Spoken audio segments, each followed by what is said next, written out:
On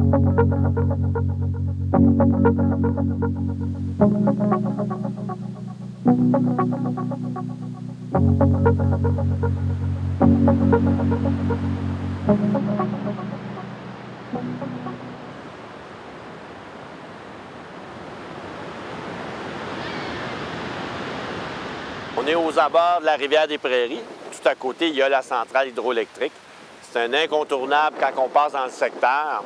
La centrale meuble le paysage depuis 1930. Elle est construite par la compagnie Montreal Water and Power. C'est à une époque où les compagnies étaient privées. Donc, le gouvernement octroyait des permis pour construire les centrales. Alors, il y avait un compétiteur qui espérait construire une centrale sur la rivière des Mille-Îles. Et M. James Robert Walker, dans Montreal Water and Power, a acheté tous les terrains le long de la rivière des Mille-Îles pour mettre des bâtons dans les roues de son compétiteur qui ne pourra pas finalement construire la centrale hydroélectrique sur la rivière des Mille-Îles. Elle a été construite sur 2 ans, de 1928 à 1930.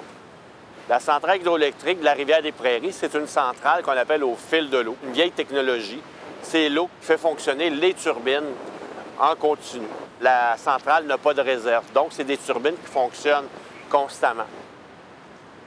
Et la centrale aussi, c'est plusieurs structures. On a la centrale en tant que telle, entre l'île du Cheval-de-Terre et l'île de Laval, mais on a aussi un mur déversoir qui permet au trop-plein d'eau de se déverser si le niveau d'eau est trop élevé, comme au printemps, lors des inondations. Au bout de l'île de la Visitation, à l'ouest, il y a un passage piétonnier qui a été bâti lors de la construction, qui relie l'île de la Visitation aux berges de l'île de Montréal, dans le coin de Gouin et Papineau. Ce barrage-là fait dévier l'eau du côté nord de l'île pour créer un bassin d'eau. On va faire monter le niveau de l'eau. Ce bassin d'eau-là va monter de 24 pieds, de 8 mètres.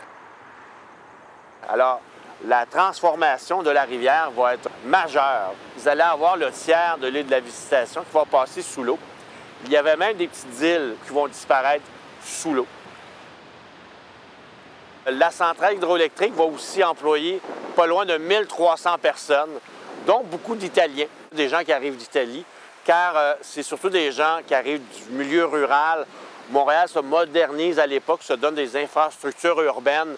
Alors, on a besoin de bras. Alors, on a beaucoup de gens qui vont travailler sur le pavement des rues, construire toutes sortes d'infrastructures, dont des centrales hydroélectriques. De là, l'appellation qu'on donnait aux Italiens à l'époque, WOP, W-O-P, qui n'est pas un compliment d'ailleurs. C'est un acronyme qui voulait dire Working on Pavement. Plus tard, ça va vouloir dire aussi Without Official Paper. Ni un ni l'autre était un compliment. 1944, c'est l'année où Hydro-Québec va commencer à nationaliser certaines centrales hydroélectriques, dont cette centrale-ci. C'est la première à être nationalisée au Québec.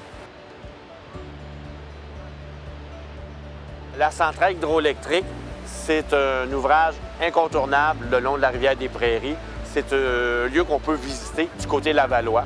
Alors, la centrale hydroélectrique.